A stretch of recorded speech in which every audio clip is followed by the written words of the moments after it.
मंदी का डर कम होने के बाद ही बाजार में तेजी दिख सकती है, लेकिन आईटी शेयरों से दूर रहने में ही भलाई है। तीसरी तिमाही की कंपनियों के नतीजे काफी हद तक उम्मीद के मुताबिक ही रहे हैं। ज्यादातर कंपनियों की कमाई में तो इजाफा दिखा, लेकिन उनके मार्जिन पर दबाव रहा। बड़े सेक्टर्स पर नजर डालें तो बैंकिंग सेक्टर के नतीजे काफी अच्छे रहे हैं। अगली तिमाही में भी इस सेक्टर का प्रदर्शन अच्छा रहने की उम्मीद है। ये बातें bank of India mutual fund के आलोक सिंह ने मनी कंट्रोल के साथ हुई बातचीत में कही है। इस बातचीत में उन्होंने कहा कि वर्तमान में ग्लोबल मार्केट में मंदी की भारी संभावना के बीच कारोबार हो रहा है। अगर मंदी का ये डर कम होता है तो आगे बाजार में हमें और जोश देखने को मिलेगा। उन्होंने आगे कहा कि बचत का निवेश इकोनॉमिक समृद्धि की एक प्रक्रिया है।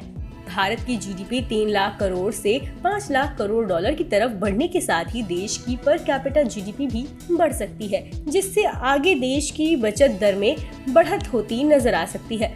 बढ़ती बचत के साथ आगे हमें एसआईपी के जरिए होने वाले निवेश में भी तेजी आती दिखेगी।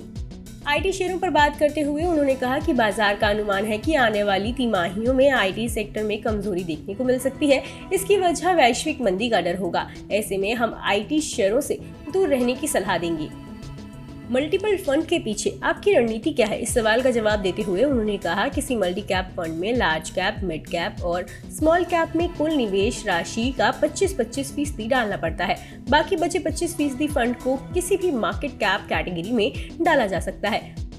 अपने मल्टी कैप फंड में हम इस 25% बकाया फंड को डायनेमिक तरीके से निवेशित करना चाहते हैं। सभी मार्केट कैप एक ही तरीके से व्यवहार नहीं करते हैं। ऐसे में मार्केट कैप कैटेगरी में 25% एलोकेशन से फंड को स्थिरता मिलेगी। वहीं बकाया 25% डायनामिक एलोकेशन से तीनों मार्केट कैप श्रेणियों के बीच रिलेटिव वोलेटिलिटी का फायदा मिलेगा।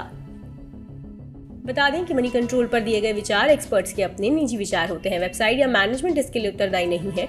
यूजर्स को मनी कंट्रोल की सलाह है कि कोई भी निवेश निर्णय लेने से पहले सर्टिफाइड एक्सपर्ट की सलाह लें।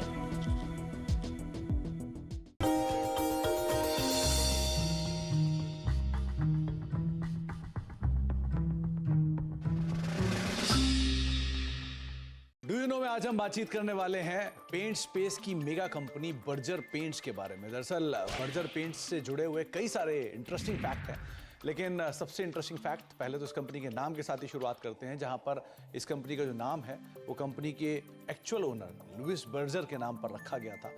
262 साल पहले इस कंपनी की शुरुआत हुई थी और ये कंपनी जर्मनी से शुरू हुई थी और धीरे धीरे मल्टीपल एक्विजिशंस और मर्जर्स के थ्रू होते होते यहाँ तक की स्थिति में पहुंची है। इसके अलावा कुछ इंटरेस्टिंग फैक्ट में ये भी है कि ये दुनिया की 14वीं सबसे बड़ी पेंट कंपनी है, एशिया की 4थी सबसे बड़ी पेंट कंपनी है और भारत की दूसरी सबसे बड़ी पेंट कंपनी के तौर पर शुमार है और करीब करीब 15 से लेके 20% के आसपास का मार्केट शेयर अपने स्पेस के अंदर कमांड करती है। हालांकि जो लीडर है उसका हाफ मार्केट शेयर है, लेकिन फिर भी कंपनी का एक स्ट्रॉन्ग मार्केट शेयर अभी भी कमांड करती है।